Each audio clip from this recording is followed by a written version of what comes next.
nouvelle journée de mobilisation pour les éboueurs nantais.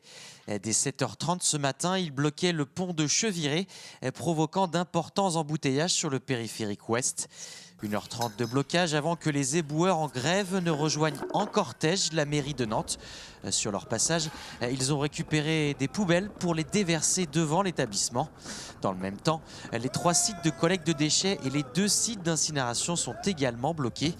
Un moyen de protester à nouveau contre la suppression annoncée de 24 postes. Les leaders syndicaux réclament désormais de discuter directement avec Johanna Rolland, alors que la présidente de Nantes Métropole a lancé une requête en référé pour obtenir le déblocage des sites de collecte des déchets.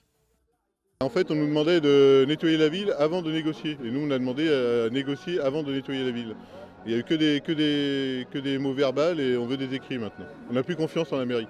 Ce qu'on souhaite, c'est un nouvel interlocuteur, qu'on se mette vraiment autour de la table, qu'on reporte le dossier, qu'on mette le dossier à plat et qu'on se donne 6 mois pour réaliser la fin du fini parti. Nous voulons directement négocier avec Johanna Rolland. Voilà. On veut changer d'interlocuteur, Madame Lefranc, non merci. Là, à un moment donné, ils veulent passer en force, nous aussi on peut agir en force. On n'a pas voulu le faire depuis 7 semaines. Voilà, on a voulu démontrer les choses normalement. Et on n'est pas écouté, alors on est obligé de passer par là. C'est quand même dommage. À Saint-Nazaire, le futur grand patron des chantiers navals est allé à la rencontre des représentants syndicaux d'STX France. Objectif, les rassurer. Olivier Caillé. Sourire charmeur pour Giuseppe Bono. Mercredi matin, pour la première fois, le PDG du groupe italien Fincantieri était à Saint-Nazaire pour une opération séduction. Celui qui devrait être le repreneur des chantiers STX dans les prochains mois est venu présenter son projet, mais surtout tenter de rassurer les plus sceptiques. C'est un projet qui est correct, juste et qui donne de la stabilité au chantier. Il est réalisé de concert avec une entreprise qui a exactement les mêmes intérêts, ce qui ne peut donner que plus de stabilité. Un projet comportant différents engagements, notamment sur la pérennité du site et de son activité, mais aussi à l'investissement au maintien et au développement de l'emploi, qui ne rassure ni ne convainc pourtant pas certains syndicats. On a posé un certain nombre de questions en termes, on va dire, industriels, mais aussi sociales à M. Bono, qui nous a répondu être dans la continuité de ce qui se passe depuis des années sur le site de Saint-Nazaire, c'est-à-dire qu'il fait confiance à l'équipe de direction actuelle pour mener à bien les affaires courantes. Effectivement, nous, en ce qui concerne les affaires courantes, c'est justement ce que nous contestons. Force ouvrière demande très clairement la nationalisation temporaire ou transitoire, le temps de trouver un autre actionnaire qui soit un industriel, mais pas forcément un concurrent comme c'est le cas actuellement, mais qui ait une véritable volonté industrielle pour ce site. Pour d'autres, le verdict est moins tranché. Tout ce que je peux retenir, c'est qu'on avait formulé intersyndicalement un certain nombre d'exigences et qu'elles ont toutes été acceptées. Oui, je pense qu'il y a des choses à faire ensemble. Sur les grands principes, pourquoi pas. Maintenant, il faudra aller regarder dans le détail sur tout un tas de sujets. Un projet qui pourrait néanmoins être remis en cause par les prochaines échéances électorales.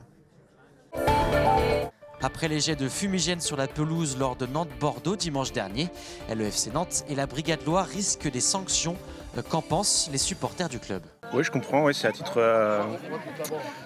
conservatoire. De toute façon, les matchs seront à huis clos, donc je pense que c'est justifié. Suspendre, c'est dommage, on est là pour supporter notre équipe quand même. Donc, après, je pense que c'est le dialogue qu'il faut remettre en place. Il y a d'autres moyens de montrer son mécontentement que d'envoyer des fumigènes. Et c'est une sanction quand même assez dure vis-à-vis de tous les supporters nantais. Je pense qu'on a besoin de nos supporters, enfin le FC Nantes a besoin des supporters et je pense on a un public formidable et voilà, d'avoir une mauvaise image comme ça du club, je trouve ça dommage, quoi.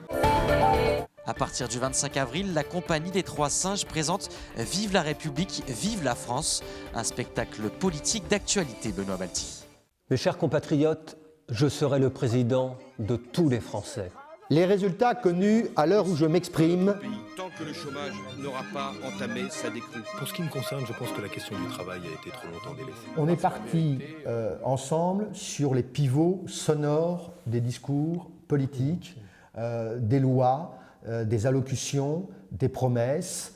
On utilise ces fonds de bande-son pour les mettre en corrélation avec la vie d'un citoyen. Et puis on a interrogé aussi une douzaine de personnes de nos entourages respectifs en leur posant la question « ce qu'est pour vous la politique ?» Ça fait des années que je vis dans la rue. J'ai été jeté de partout. Il dort au lieu de chercher S'il voulait vraiment travailler, il aurait déjà retrouvé un boulot. Et il y a beaucoup de gens qui sont vraiment dans une déception, qui avaient vachement de ferveur politique sur Sarkozy, qui l'ont eu pour Hollande, et là qui se demandent où sont passées les promesses. On n'est pas dans un engagement politique bien à gauche, bien à droite. On est dans l'outil théâtre aussi, on n'a pas fait du journalisme, on n'a pas fait un truc à charge, c'est qu'on laisse aussi au spectateur à la fin de faire son propre avis. Je trouve qu'à un moment, il y a une responsabilité aussi pour accueillir des gens dans des lieux, pour essayer de réfléchir ensemble à ce qu'est le théâtre, à quoi ça sert. Et parfois, ça peut servir à réfléchir, à partager des idées et trouver des solutions. Vive la France! Et vive la République!